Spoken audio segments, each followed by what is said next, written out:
Thank you, and it's a pleasure to be here with you this evening. Did you know that you are paying 10 times too much for your electricity, and that if you used existing technology, you could have it at a price that whoever generated it could ill afford to meter it because we just flat rate it into your homes at, say, $20 a month? The key to prosperity is to get the government out of the energy regulating business. Insight into why we are overregulated with absurd standards are going to be developed during this talk. And we're going to make some suggestions that we, you, me, can do to regain prosperity. Question: should the public be concerned about safety of nuclear power? The answer is very simple: no. It is inherently safe. The media is misrepresenting the case. The media comes out and they articles like this on the front page of the Oregonian on Mother's Day. A Hanford worker with his mask and his coveralls, a diagram of putting what they called high-level waste 3,200 feet deep into solid basalt. What they have labeled waste are the plutonium resources of the future.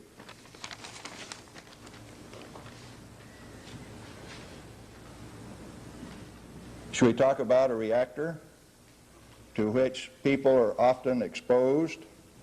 The sun is an operating thermonuclear reactor, 93 million miles away, far enough away that the energy it deposits on the Earth is 1 kilowatt on 1 square meter in an hour. One of those neat ones, and you can always remember that. So when somebody tells you that the sun's good for you, you have to believe them because it sustains all life on Earth. If they tell you that looking at the sun without colored glasses, in other words, with a naked eye, 10 seconds, if you stare at that sun not in an eclipse, it will burn the retina of your eye. Multiple exposures to the sun can cause cancer, does cause cancer. If you lie naked on the desert long enough, it will kill you. And yet, as I walked past the swimming pool just a little while ago, there were sunbathers out there. Minimum of attire, shielding, if you will, absorbing energy from the sun, that reactor up in the sky. And this reactor burns the skin, otherwise the skin would not suntan. Suntan is just like good cooking. It's a controlled burn. And the sunbathers and you and I have no fear of the sun. Those of us who get exposed to the sun realize that a white shirt and a cowboy hat are all that is required to keep us from getting burned. And if we want more sun, we just roll up our sleeves and pick up a little brown on the arms. May I submit, at this stage, nuclear reactors are no different. They give off the same kinds of energy, and they're useful for the same purpose. The only thing that makes them different is that they have a higher power density. How can nuclear radiation harm you? Will it hurt you? Yes, if it comes from an atomic blast, if it comes from an unshielded nuclear reaction, or if it is in the hands of a doctor. Otherwise, it's pretty acceptable. An atomic blast. When we say this, well, you see the Hiroshima and Nagasaki mushroom clouds. Did you know that 18 Japanese civilians survived Hiroshima, made their way to Nagasaki, and survived that one also 3 days later. One of these guys was a Japanese newspaper editor, and he went to the mayor of Nagasaki and he says, those Yanks have really got something this time. They've got a bomb that announces itself with a flash of light. And if you hurry and get something between you and that flash, you can survive. The Japanese, in less than 3 days, had learned a lesson that we have not yet learned in 40 years. This lesson is briefly, stop looking at the blast, drop down and make as small a target out of yourself as you can in a ditch behind a rock, and roll under something if it's available to keep debris from falling upon you. Great big debris, the kind that will crush you and snuff out your life. This story was told to the policemen in Nagasaki. Do you know how many policemen were injured at Nagasaki or killed? None. They listened, heard the story once, and they took action, protected themselves. The police chief's son and 3 companions were on their way to school at 8:15 that morning. The boy saw the flash, grabbed one of his companions, and dove into a shelter. The other 2 boys stood there gawking and were blown away, never seen again. There are the quick and the burn. Light travels at 186,000 miles per second. When you've seen it, you've had it. The nuclear radiation from an atomic blast, when you've seen it, you've had it. There's not any more of any consequence coming. Sound travels at sea level about 750 miles per hour. That's roughly a mile in 5 seconds. So coming behind the light flash at the speed of sound is a heat and pressure wave that's hot, in excess of 2,000 degrees Fahrenheit. And it's going to burn anything that gets in its way unless something deflects it over you. May I submit that what they're doing in Russia right now is a pretty good trick. A fallout shelter, a blast shelter, or whatever you want to call it in Russia is just a slope-sided trench with railroad ties across it, not spaced so closely that you can't run and dive headlong into this thing to protect yourself. If the flash of light is 2 miles away, you have only 10 seconds to take cover. Would you volunteer to take 11? Wouldn't be too wise. 5? Yeah, that'd be about right, because you can keep your head down. How long are you going to keep your head down? You consult the Army training manual, and it says that after the echo waves subside, nature abhors a vacuum, bounces back and forth a few times, and there's a thunder and lightning and a great deal of fuss. But when that part of it is over, you get up and go do your assigned duty. That's what the Army training manual says. It only says one thing that's inconsistent, and it's fed into it by the Health Physics Society. It says record your dose. I will submit that it is recorded on the human dosimeter, and that if you don't have a suntan, a burn, you don't have a problem. Unshielded nuclear reaction. The record is not perfect. This chart shows you that there have been 34 accidents from unshielded nuclear reactions in this country up to 1967. This is recorded in Los Alamos document 3611. In 6 of these accidents, 8 people died. Now, on the chart, it only shows 5 deaths. Those are the red lines that go below the horizontal axis, representing deaths, of course, from burns. Where's 3 of them? 3 of them died at SL1 in Idaho in the 1950s when one guy pulled the control rods manually out of an Army test reactor the thing went critical, developed steam pressure, and drove the control rods like harpoons through them and stuck them to the overhead. So they don't count as radiation burn deaths because they didn't die from radiation burns. They died from being harpooned. General Electric Company, for whom I worked 26 years, went in and decommissioned that site so that it just looked like a patch of sand and gravel in Idaho. The first reactor decommissioning. And what a miserable thing to do. Why did they do it? So that they'd never be reminded of their failure to maintain control of the nuclear genie. Now, this nuclear genie is pretty fierce. You let it get out of control and it can burn you. 5 of those guys died from real accidents. One of them was tickling the dragon's tail, taking half of a critical mass in one hand and half in another, and on a ratchet device figuring out how close you could get them together before you get a blue flash. He got a blue flash all right, but he was sitting fumbling with a screwdriver trying to get them apart. And this blue flash, in a millisecond, can burn you. In the millisecond that the thing was in critical position, it was trying to drive itself apart, but because he had it on a ratchet device, it wouldn't. So it burned him badly.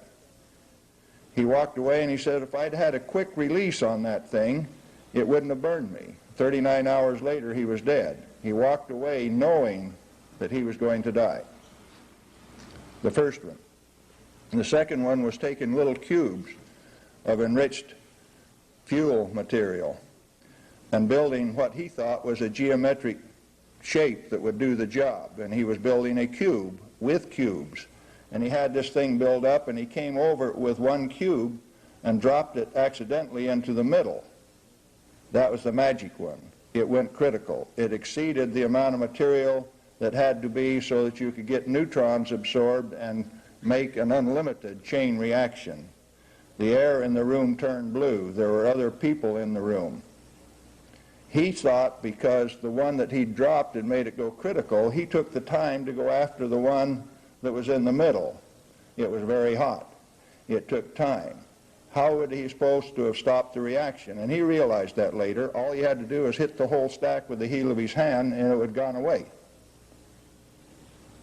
That meant that he didn't even have to run away from it. 40 hours later, he was dead.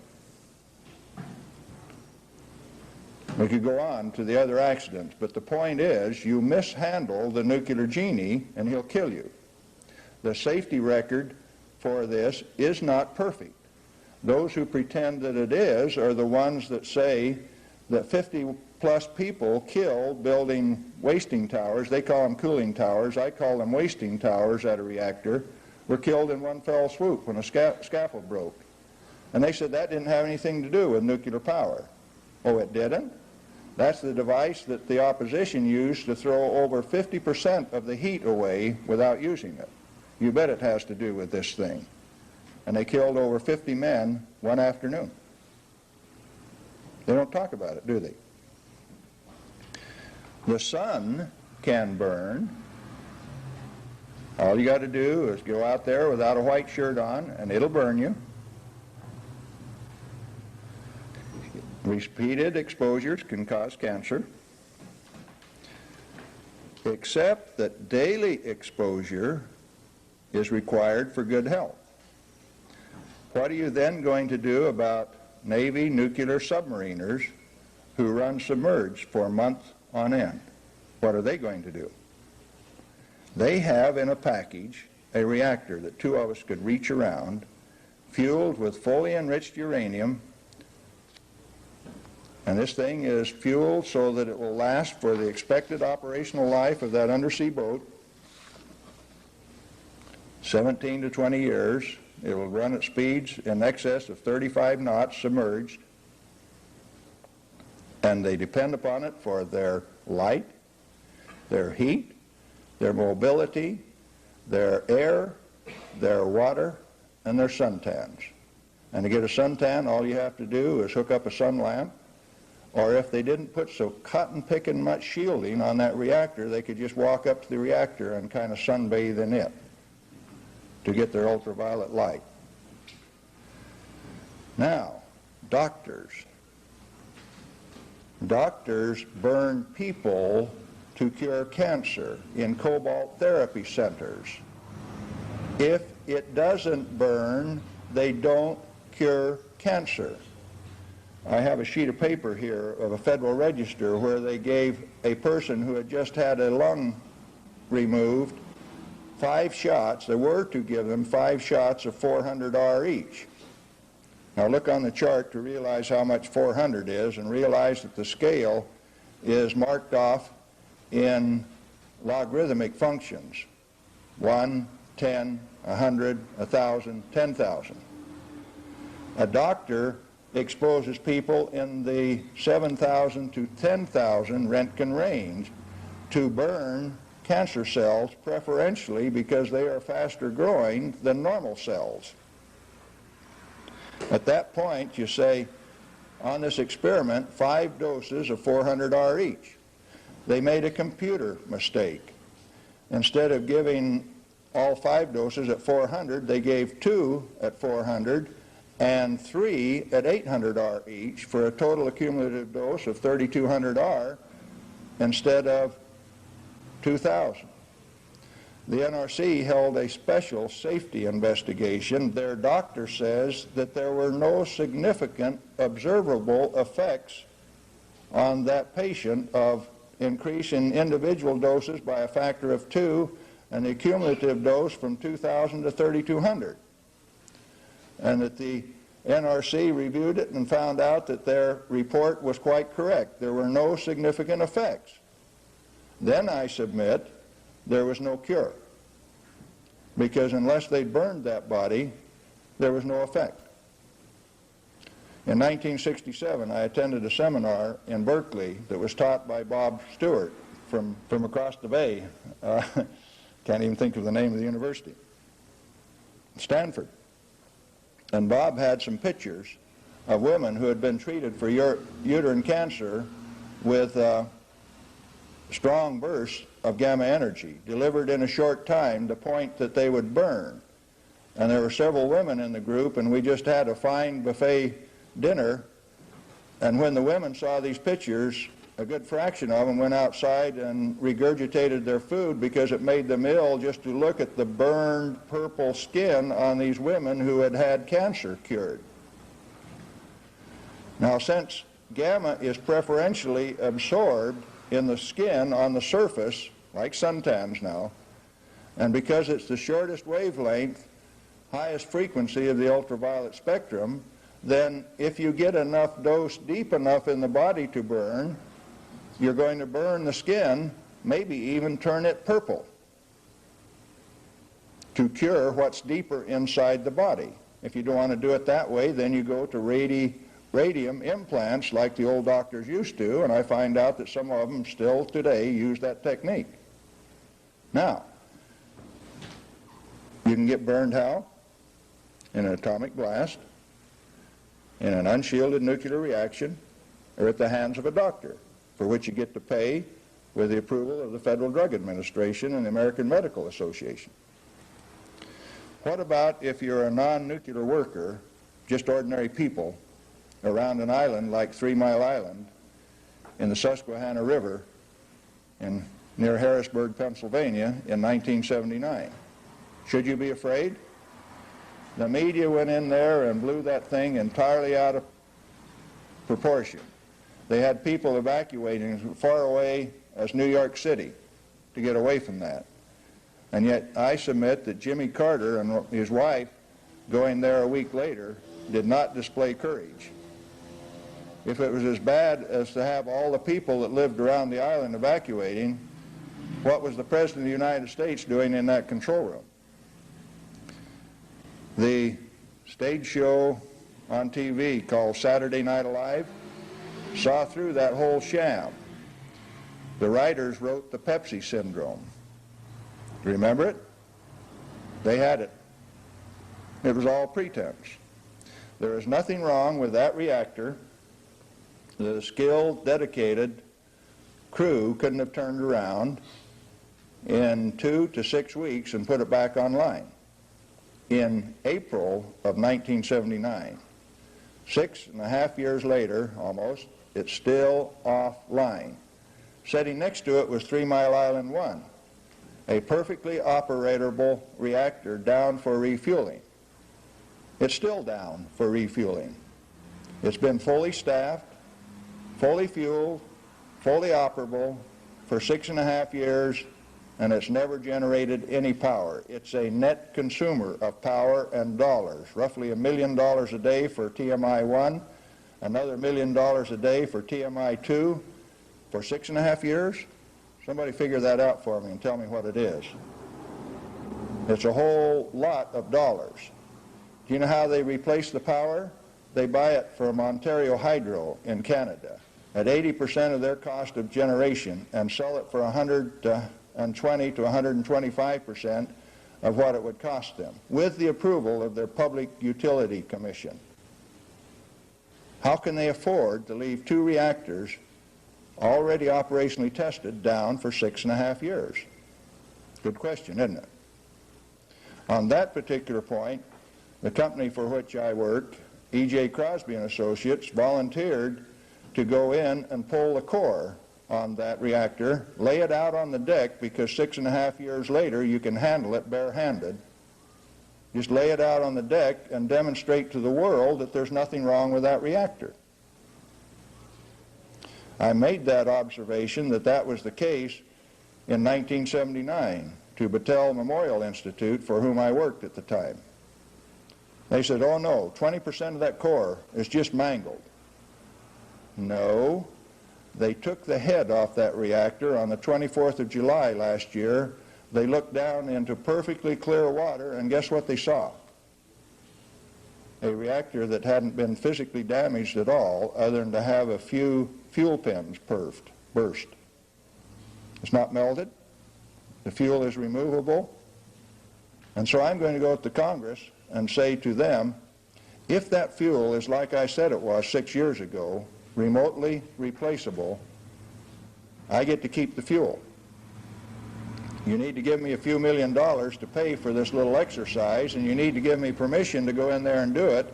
My company, E.J. Crosby, and I have access to the Lower Columbia Basin Search and Rescue Unit, 15 trained scuba divers, and we'll go in there and we'll pull that fuel out by hand, this long since shutdown, and put it in buckets, if that's where you want to see it.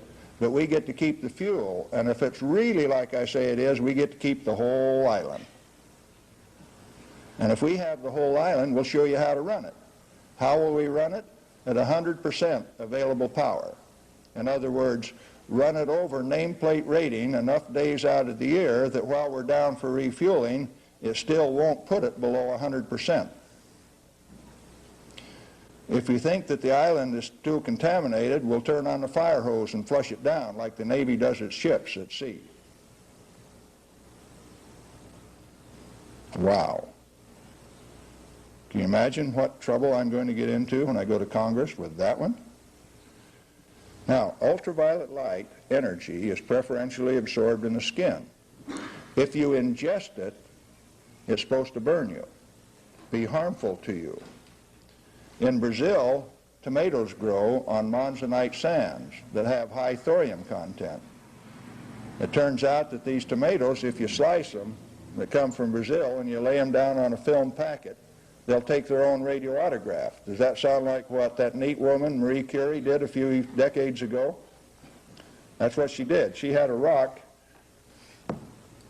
like this, and she laid it next to some film, and when she developed the film, it was smudged because it had been close to a rock like this. Marie Curie did that a number of years ago. Here we are, all of these decades later, hanging film badges around radiation workers to tell when they've had too much exposure. Oh, isn't that great? Can you imagine what happened in the fall of '76 when I went back to Hanford after running an ore buying station in Colorado where we handled rocks like this every day, and I didn't take my pet rock out of my pocket, and they hung one of their film badges on? We burnt that film badge black in less than a week. Who had the highest exposure in Hanford on the fall of '76? I did. You know what they did? They assembled an August review board of 5 managers, and they decided that since I didn't get that exposure doing work out there, that they'd write my total whole body exposure for 25 years of work to 0. I interrogated the computer, and that's the way it came out. Okay. There's a story available, I hope it got passed out, on They Also Serve, which is the effect of hanging these kind of dosimeters around somebody's neck and saying, go maintain that reactor. I'm going to tell you that such things as that are ridiculous. Now this chart over here says that 60 R per hour delivered to living human cells, the human cells self-repair during the time of exposure. Those who don't make it die. Those who self-repair live. Then I'll submit that 60 R per hour is the lower level of concern. The federal regulation is 60 micro R per hour for off-site dose from a reactor. That's 1,000,000 times less than that has no effect on human cells. Then we rapidly get to the conclusion that the federal safety regulations are absurd. They are meaningless, except that they cost us free use of the nuclear option. They are 1,000,000,000 times too conservative, to which I say our ability to measure has exceeded our ability to understand. If you haven't been burned, what is your problem? We go back to the standard that was in existence before 1934, before the International Commission on Radiation Protection, headquarters in Vienna, Austria, imposed a standard that says X-ray handling, gamma ray handling can no longer be allowed to burn anyone. We're going to install a standard of 0.2 of an R per day. How much is 0.2 of an R per day? It's less than 1/10000000th of 1 calorie, of which we probably ate over 1,000,000 for lunch today. You say, no, I just ate 1,000 calories for lunch today. No, I say that you ate 1,000 kilocalories for lunch today, large C, not lower C. And these people then want to regulate the radiation that comes from materials that are used in a reactor to less than 1/10000000th of 1,000,000th of the food content that you ate today for lunch. Heat equivalent. Aren't they nice people? What are they doing? They're using technical razzle-dazzle to confuse you because you don't understand orders of magnitude, powers of 10, and exponential functions. The safety standards have been set at the level of detection, not at the level of hazard. And we've let them get away with it. Them who? The majority of the Congress, all of the people in the bureaus of the government. Well, I had this figured out a long time ago, and last December I was working on cutting up a steam generator that should have been cut up in Virginia 6 years ago, and I had a neat tool that would do it, and I had my crew of men working at it out at 300 area in Hanford, and I was making it look so easy that Battelle, Pacific Northwest Laboratory managers, decided they would conspire against me. So I took one of my tools back to the shop. It was contaminated with cobalt-60, but in a exempt quantity. In other words, if you got an exempt quantity of cobalt-60, which is a microcurie, if a piece that you have is less than that, then you can do anything you want, including eat it. Eat it, eat it, eat it, eat it. I can't even talk tonight. Anyway, I took that tool to the shop and worked on it, and I brought it back out to the plant, and the plant manager saw it the next morning, and he says, "Where's that tool been?" I said, "It's been in my shop." "Isn't that the one I saw downstairs yesterday?" I says, "Yes, it is." He says, "For that, I shut the job down, I cancel your contract, and I'm throwing you off site." For what? Less radioactivity than on a watch dial. But it came from his plant, and what it was I was in danger of exposing their fraud, their deception. They're spending $10 million to sample that steam generator, which wasn't needed in the first place, in Richland, in a special building, a fortress built so that they could control the radioactivity, and it could have been sampled in a tent on the beach in Virginia 6 years ago and accomplished the same thing. Exposure to radioactivity, indeed. I was exposing them to the bright light of sunshine, and they didn't like it. Anyway, they sent a couple of radiation monitors and a manager down to my shop to survey for cobalt-60. And I'm a rascal. I walked in with a bottle of uranium oxide like this, and I said,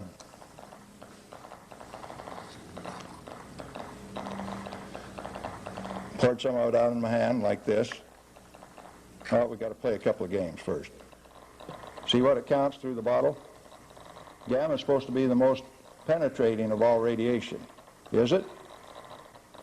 That glass bottle is holding it out. Look what happens when I tip it over to the lid without the plastic on top.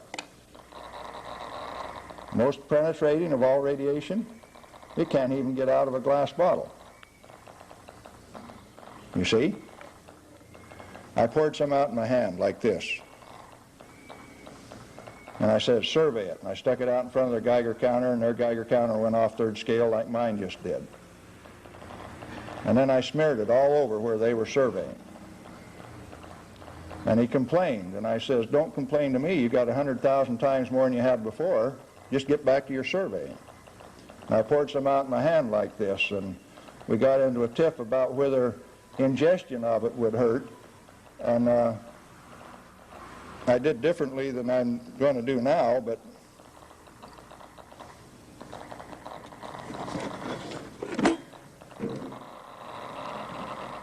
and I swallowed it. Well, I splashed it all over my face, so I got it in my lungs and in my eyes. And I said, "What's wrong with you people? Have you lost your mind?" It blew their mind. They took off out of there like scalded apes. Anyway, radioactive material outside its container is radioactive contamination. You got that? If you scoop it back up, then I just decontaminated Galen Winsor's hand. The amount of radioactivity that I have on my hand is a reportable incident in Hanford, Washington. The Department of Energy says if it's detectable, we have to report it to the newspapers. There are several ways to get that off my hand. One of them is to wash it, but if you wash it, it has to go down a controlled drain according to the federal regulations.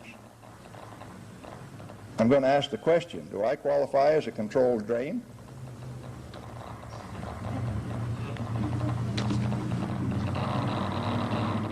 Must be. Now, the difference between high-level waste and low-level waste. High-level waste is self-heating. It's detectable on a Geiger counter. I submit that I am not low-level waste because I am self-heating and I am radioactive. The federal regulations require that high-level waste be buried 3,200 feet deep in basalt. Now do you know why, when I did this at Hanford, that they turned out a federal SWAT team to get me on orders of the NRC in Walnut Creek, California, NRC Region 5, Bob Thomas by name, issued a federal warrant for my arrest. And so the SWAT team came out with a picture, and you know it's not too hard to find a picture of Galen Windsor.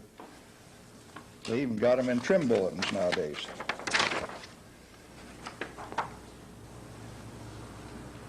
It said on there, "This is an irrational individual." He poses a threat to our security. Take him at any cost. How did I pose a threat to their security? I was taking a hot sword called truth, and I just poked it in their hot air balloon. And their fraud was about to be exposed, and that worried them. The state of Washington sent 2 of their Gestapo agents, they call them radiation protection people, those that would keep us from using the nuclear genie, over to audit Battelle's survey. They came into my home and they said, "We are here to confiscate your uranium." And I said, after I'd given them a little demonstration, "The only way that you'll ever get to touch my uranium samples again is with a court order." They went to get the court order. They never got it. I told their boss where to go via my state representative, Ray Isaacson, who had been handling uranium and plutonium and fission products with me for 35 years. Ray's been fighting a losing battle in the legislature in Washington, and I've been fighting a losing battle in Illinois for years. Ray took the position a long time ago that low-level waste are just ordinary material. If they are less than economically recoverable amounts, then you just flush them down the sewer or throw them away in the dump. He did that in 1981 in the state legislature, made a big presentation on it, got all kinds of backing, and they never did anything with it. And the next year he never even made the presentation because somebody got to him and hit him over the head and says, you don't do that. Now let me tell you a story about low-level waste. If you declared it non-hazardous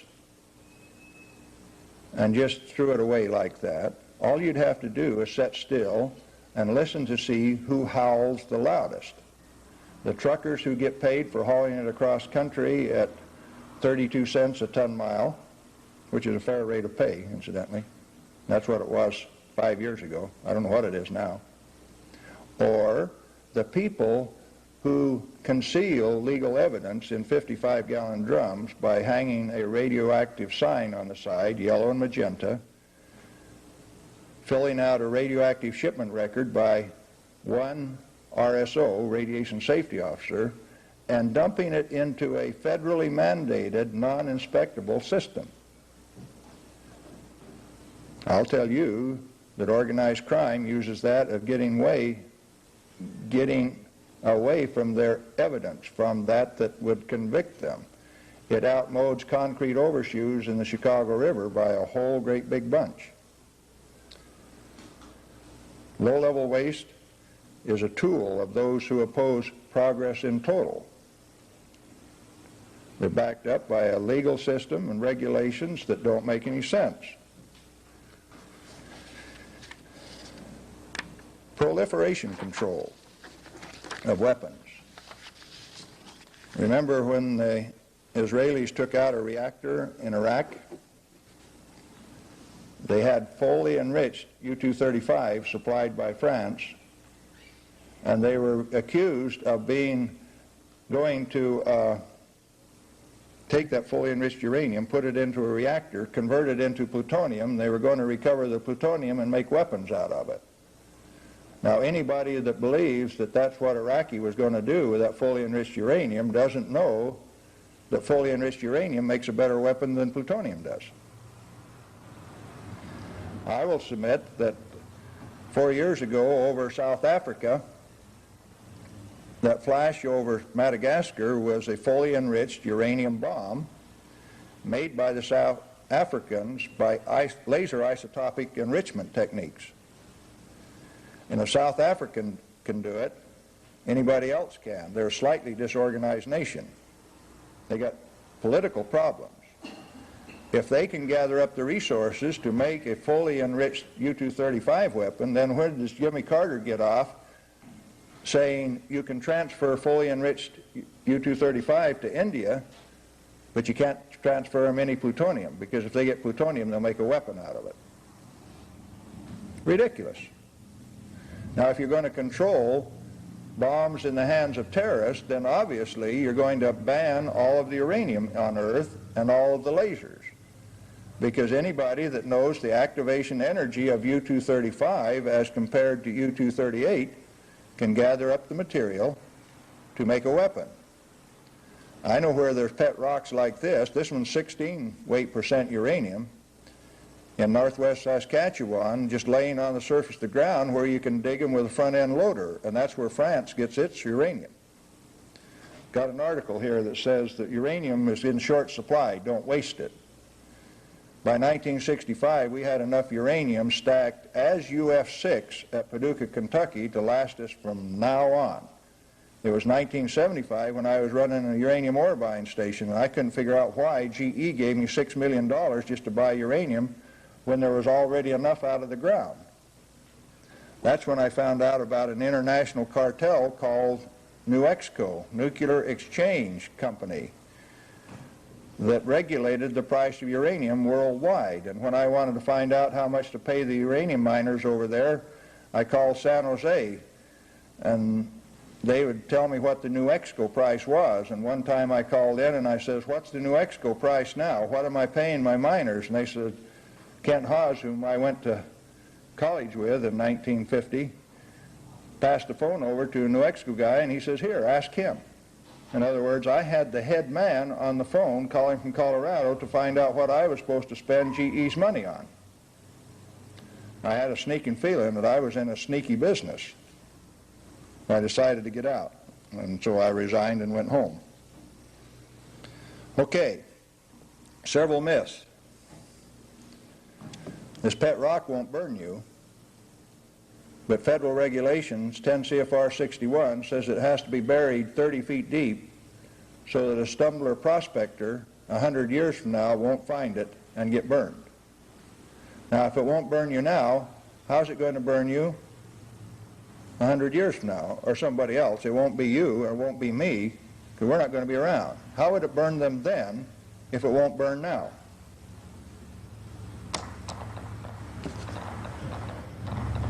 If gamma is the most penetrating of all radiation, how come it doesn't count? How come it doesn't count very much as compared to how it counts right there? You suppose they've been lying to you? They've been misrepresenting about this energy that comes off here? I'll bet you they have.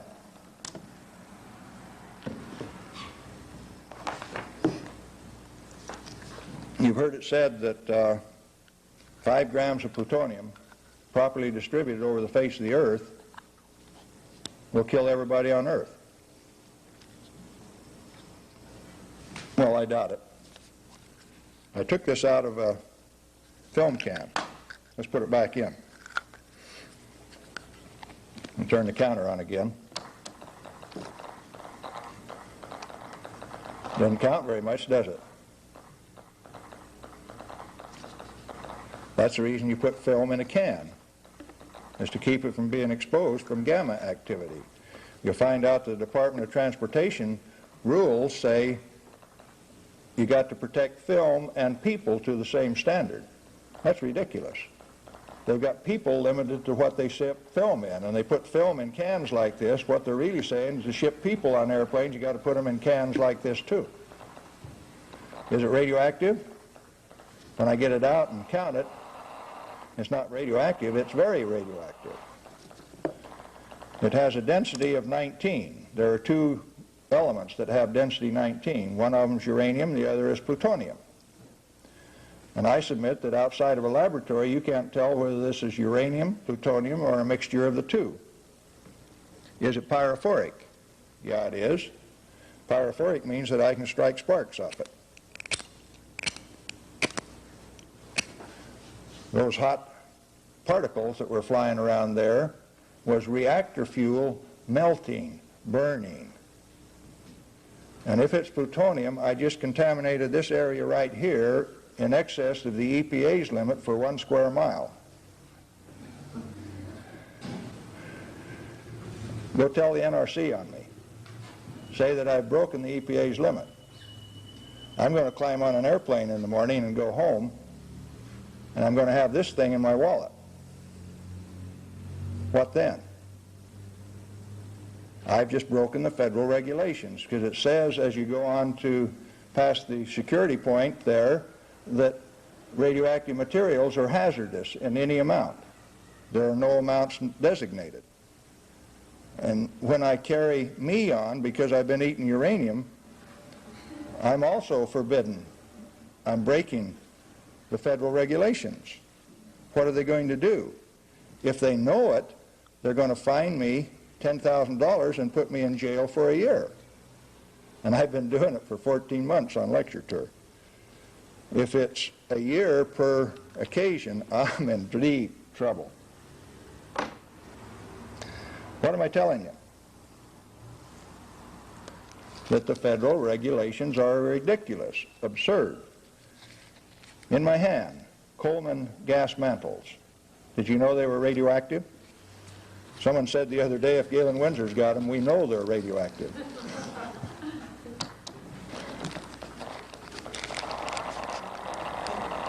What do you do with a Coleman gas mantle? Why, you put it on a lantern and you light a match to it, turn on the gas and light another match, and heat it up to white incandescence. And if, while it's off, the children reach their hands in and macerate the mantle, what you do is you whop the children on the bottom, complain about the cost of putting a new mantle on, and go through the same process again, but nobody goes and washes the child's hand because they've got radioactive material on them, thorium oxide. Back to our story. Is radioactive fallout harmful to you? Remember how long you stay down? Till after the echo waves stop bouncing. What about the stuff that falls from the sky? Any problem? No, not really. Because it's oxide created at white incandescent temperatures. So oxides are not soluble. This stuff that's on my hand is known in the industry as HCl insoluble. That means that it won't dissolve in concentrated hot hydrochloric acid. In your stomach you have 10th normal hydrochloric acid. This stuff will not dissolve in body fluids. It has a biological half-life of about 2 days, and then it's all gone. Even though it has a radioactive half-life of 4 billion years. Does it hurt me to eat it? Not at all. Does it hurt the NRC for have me eat it? Yeah, it does, because it exposes their fraud. You know what NRC means, don't you? That's the no reactor crowd. The rules are set, the standards are set by the EPA. Let me give you another definition for EPA. It means the end of progress altogether. They say that a hazardous material in any amount located any place must be removed at great public expense. If asbestos causes lung cancer, then you can go in at great public expense and tear it out of your schools. Make dust out of it again when all you had to do was coat it with paint or plastic and leave it there to do its job. How many schools have been torn into just to get rid of asbestos? What then are you going to do with the mountain where this rock came from? It's asbestos. If I flick dust off from it, is it going to cause lung cancer? No, not unless you get it into your lungs repeatedly, time after time. I was in a supply house back east when they were served a federal warrant on a $5 million lawsuit because they had sold tape with asbestos in it to the United States Nuclear Navy. Tell me that lawyers didn't kill the nuclear option. Lead, that stuff they put in gasoline to keep it from knocking, pre-detonating, is harmful in any amount. What are you going to do? When I was just 14 years old, I found this rock 1,400 feet underground in Pioche, Nevada. It's called galena, just like my first name, only with an A on it. 95% lead. Will it hurt you? Not unless it enters your body in a form like this in excess of 2,000 feet per second. It's the suddenness of the impact that makes the difference, not the material.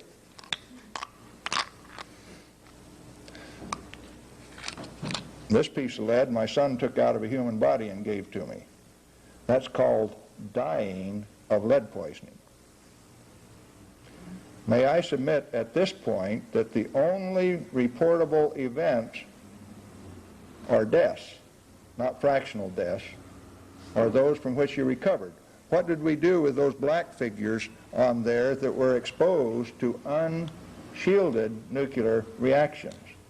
What do you do with them in your society? Cross them off? Are they high-level waste? Because they are self-heating, and they were radioactive to a certain extent.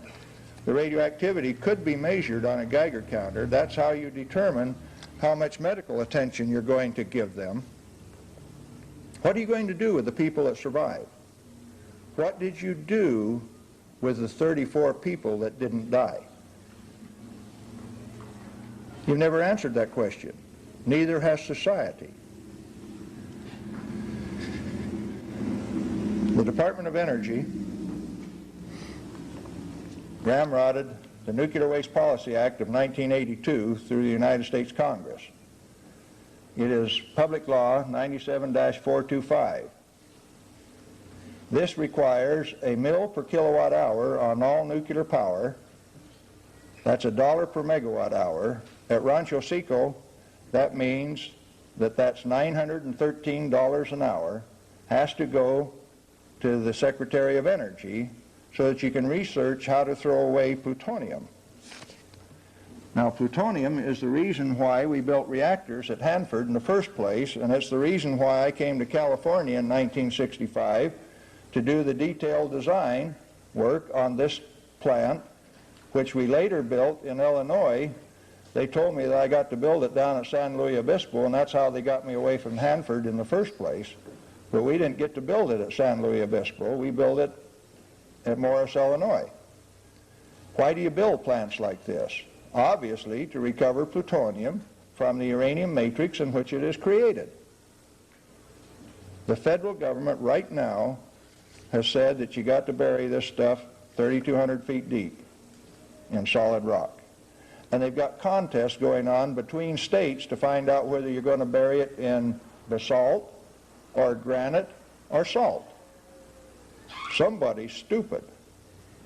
Do you suppose it is stupidity? Or do you suppose it is a plot? I suspect it's a plot. For 57 years out of my life, I thought that I could make this thing come up right because I was right and for no other reason. And then there was a neat little guy from Germany, Hans Phillips, who was drafted into the German army when he was 15 and drafted into our army when he was 25.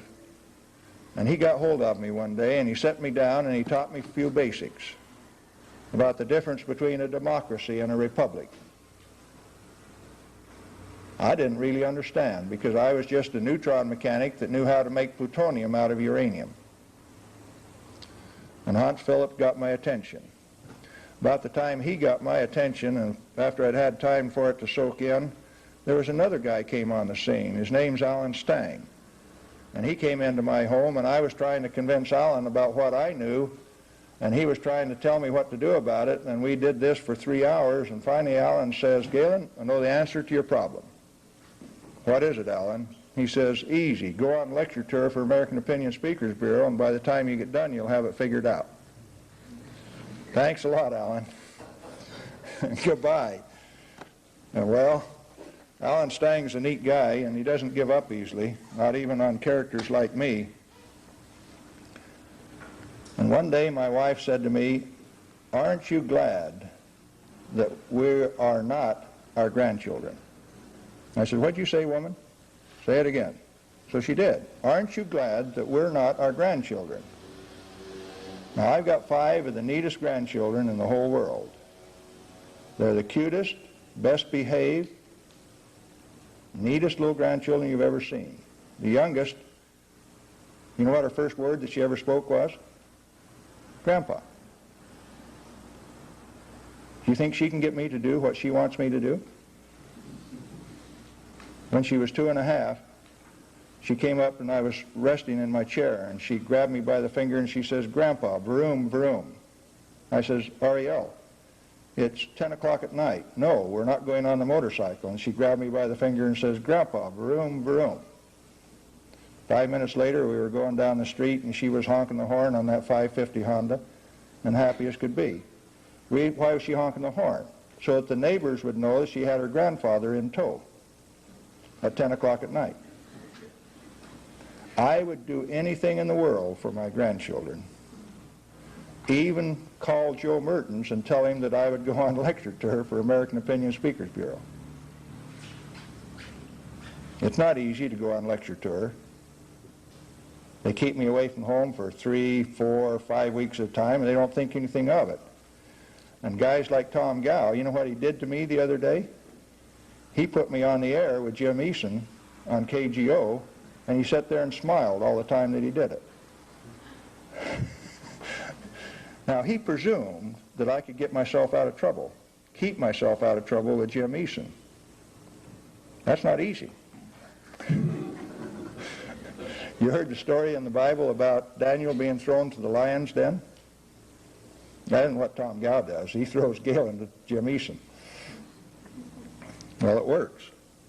If you know what you're talking about, if you have truth as a weapon, there's no problem. Truth. Dose rates that deposit ultraviolet energies on the skin won't burn you and keep your blood from repairing any damage done to the skin. Now, my neighbor John Nelson is a really fine radiomicrobiologist.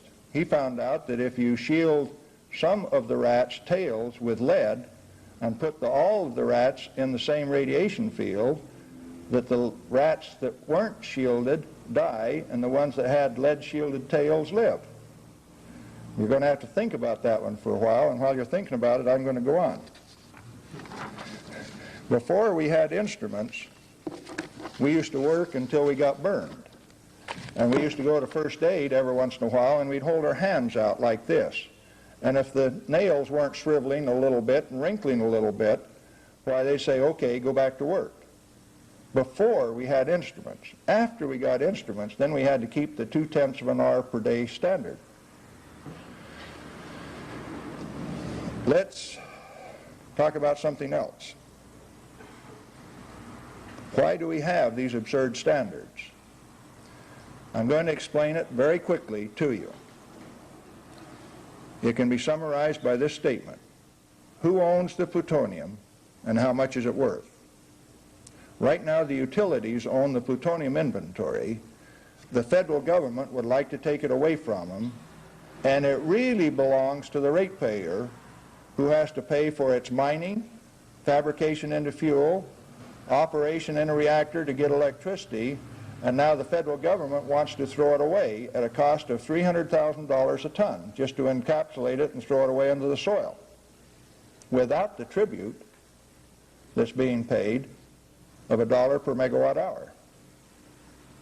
Do you see that three-way struggle that's going on for the plutonium inventory of the country?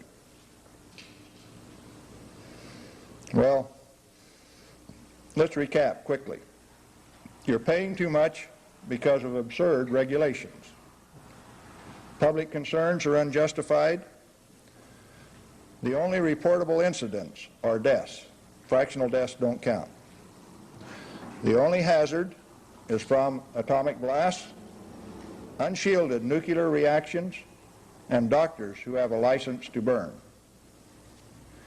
You are being confused into throwing away resources by calling them waste. The solution? Get the government out of the energy business. What can you do about it? You can write to your congressman and tell him that you're not happy that nuclear reactors are not run with greater than 100% availability. You're unhappy because it takes Diablo Canyon 17 years to be completed. They didn't complete Diablo Canyon once, they completed it 3 times.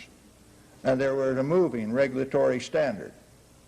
Tell him you're unhappy about moving regulatory standards. Now, if you need information, why you reference some of the things that Galen does, but you don't have to have my expertise. You can take a trim bulletin and wave it under their nose. Now, if their voting record is good, like Stump's was in Arizona, he had 100% conservative index. He liked trim bulletins around where he was when he came back into his district. But Mo Udall, who was the guy that originated that Nuclear Waste Policy Act, with a voting index of 4, he gets red in the face. You understand the difference? Mo Udall does now too. When you get around to replacing guys like Mo Udall with somebody like Stump, and I don't know your congressman's name, but if he has less than 100% on the voting index, he can do better, and you use a trim bulletin to get him to do better. Yeah, you can do that.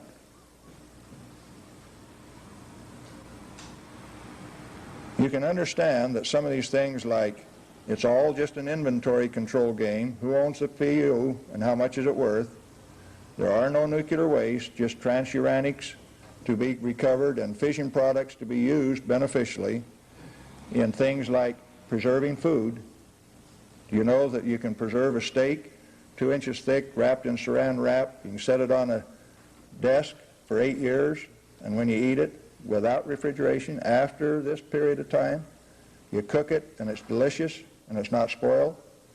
Do you know that you could irradiate packaged cracked crab out of Alaska in a gamma field? You know what you'd do to the refrigeration market? What you'd have is irradiators instead of refrigerators, and that the crab wouldn't spoil on the shelf.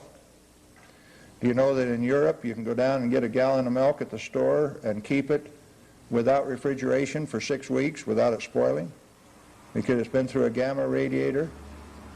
You know that 45% of the power in France comes from nuclear reactors, and that over 40% of the homes in Sweden are heated with district urban heating where nuclear reactors provide the heat. And what do we do with that heat? We waste it in cooling towers. Public utilities are useful only if they can produce power cheaper than local power generators. And so the answer is obvious. We each have the same kind of a power plant that's in a nuclear submarine sitting right in the middle of our cities. And we use them. And we don't ask the government if we can turn it on or turn it off or how much power costs. We have our own. Who doesn't want you to do it right now? And I'll say large public utilities. Ridiculous. We're already enslaved. Get the government out of its cartel, out of its monopoly. It has no business being there. Fusion is a false hope. How much does the first megawatt of electricity cost out of fusion?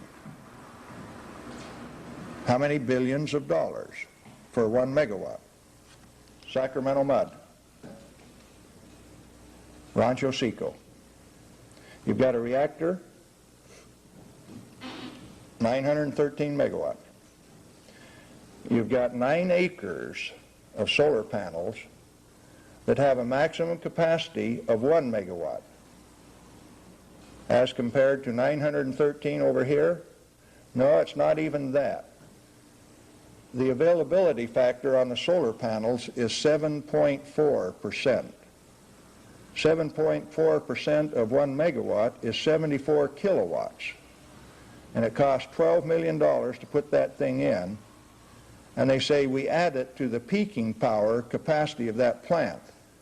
if it were online at 1 megawatt, how much percentage-wise have they added to the generating capacity of that plant?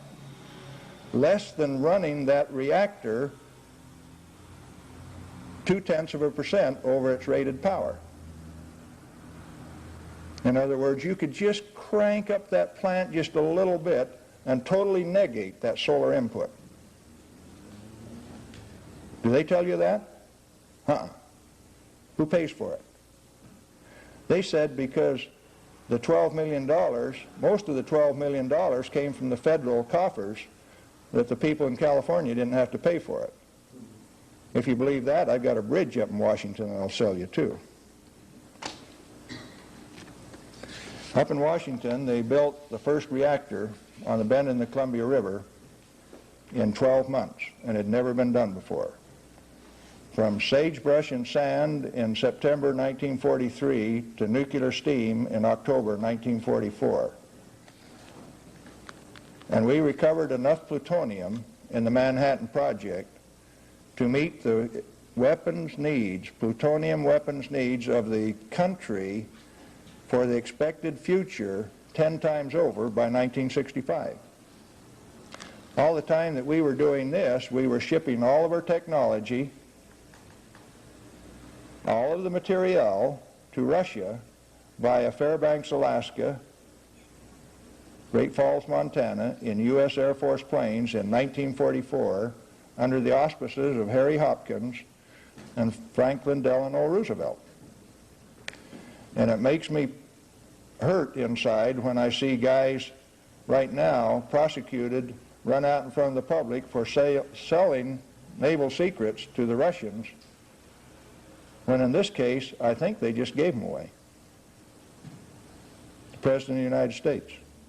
Major Jordan's diary. Have you read it? Don't walk out of the room without a copy if you haven't read it. Okay. What are you going to do about it? How are you going to think? One thing, you go to a reactor for safety and food preservation, for protection. Don't get caught evacuating like the NRC wants you to do unless you can do it in 10 seconds. Because unless you can get cover in about 10 seconds, it's not going to do any good when you see that bright flash. Is fallout going to hurt you? No. And if you haven't been burned, what's your problem? You're going to stand around and complain about detectable radioactivity? If you run all of the big nuclear power plants in this country at greater than 100% availability, guess what the big public utilities would have to do? They'd have to have a sale on electricity. And so what you can do is petition Congress for immediate rate decrease to 1 cent per kilowatt hour as a starter, free from public utility control. How many of you recall the scripture, Ezekiel 33? You post a watchman on the wall, and if he sees a threat coming and he sounds the alarm, and the people hearing the alarm do nothing and they die in their sins, their blood will be upon their own head. But if the watchman fails to sound the trumpet and the people die in the sin, their sins, then their blood will be required upon the head of the watchman. If I am a watchman, and I am, guess what I just made you? Watchman too. May I suggest that you have not met your commitment as watchmen until you've warned as many people as I have here tonight.